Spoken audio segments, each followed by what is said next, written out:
गलातियों 5 अध्याय। स्वतंत्रता को सुरक्षित रखो। मसीह ने स्वतंत्रता के लिए हमें स्वतंत्र किया है, अतः इसी में स्थिर रहो और दासत्व के जुए में फिर से न जूतो। देखो, मैं पौलुस तुमसे कहता हूँ कि यदि खतना कराओगे तो मसीह से तुम्हें कुछ लाभ न होगा। फिर भी मैं हर एक खतना कराने वाले को जताए देता हूँ कि उसे सारी व्यवस्था माननी पड़ेगी।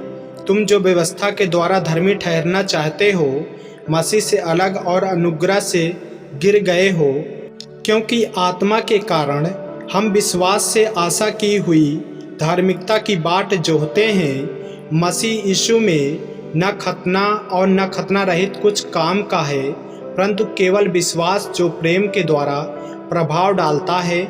तुम तो भली भांति दौड़ रहे थे, अब किसने तुम्हें रोक दिया कि सत्य को न मानो? ऐसी सीख तुम्हारे बुलाने वाले की ओर से नहीं। थोड़ा सा खमीर सारे गूंधे हुए आटे को खमीर कर डालता है। मैं प्रभु पर तुम्हारे विषय में भरोसा रखता हूँ कि तुम्हारा कोई दूसरा विचार न होगा, परंतु जो तुम्हें घबरा देता है वह कोई क्यों न हो दंड पाएगा। परंतु हे भाइयों, यदि मैं अब तक खतना का प्रचार करता हूँ तो क्यों अब तक सताया जाता हूँ? फिर तो क्रूस की ठोकर जाती रही। भला होता कि जो तुम्हें डामाडोल करते हैं वे अपना अंग ही काट डालते।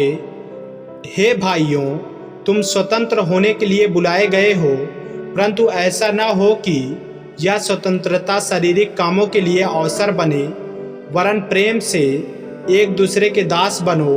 क्योंकि सारी व्यवस्था इस एक ही बात में पूरी हो जाती है, तू अपने पड़ोसी से अपने समान प्रेम रख। पर यदि तुम एक दूसरे को दांत से काटते और फाड़ खाते हो तो चौकस रहो कि एक दूसरे का सत्यानाश न कर दो। पवित्र आत्मा द्वारा संचालन।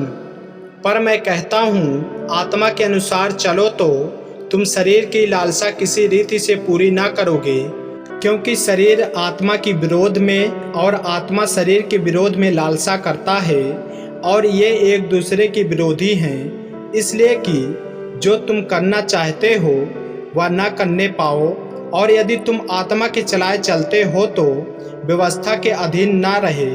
शरीर के काम तो प्रकट है, अर्थात बेविचार, गंदे काम, लुचपन, मूर्ति पूजा, टोना, बैर, झगड़ा, ईर्षा, क्रोध, विरोध, फूट, विधर्म, डाह, मतवालापन, लीला कीड़ा और इनके जैसे और काम हैं। इनके विषय में मैं तुमसे पहले से कह देता हूँ, जैसे पहले कह भी चुका हूँ कि ऐसे ऐसे काम करने वाले परमेश्वर के राज के वारिस ना होंगे।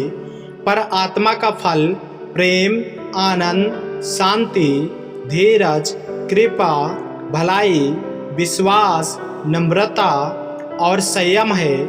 ऐसे ऐसे कामों के विरोध में कोई भी व्यवस्था नहीं।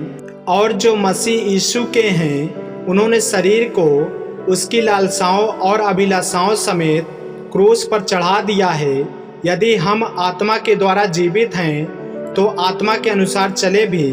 हम घमंडी होकर ना एक दूसरे को छोड़ें और ना एक दूसरे से डाह करें। आमीन। मेरे प्रियो, यदि आप इस चैनल पर नए हैं, यदि आपने अभी तक हमारे चैनल को सब्सक्राइब नहीं किए हैं तो हमारे चैनल को सब्सक्राइब करें और बेल आइकन के बटन को दबाएं। और यदि आप हमारे फेसबुक पेज पर नए हैं तो हमारे पवित्र बाइबल को फॉलो करें, लाइक करें, ताकि परमेश्वर का वचन रोजाना आप तक पहुंच सके। जय मसीह की। प्रभु आपको आशीष दे।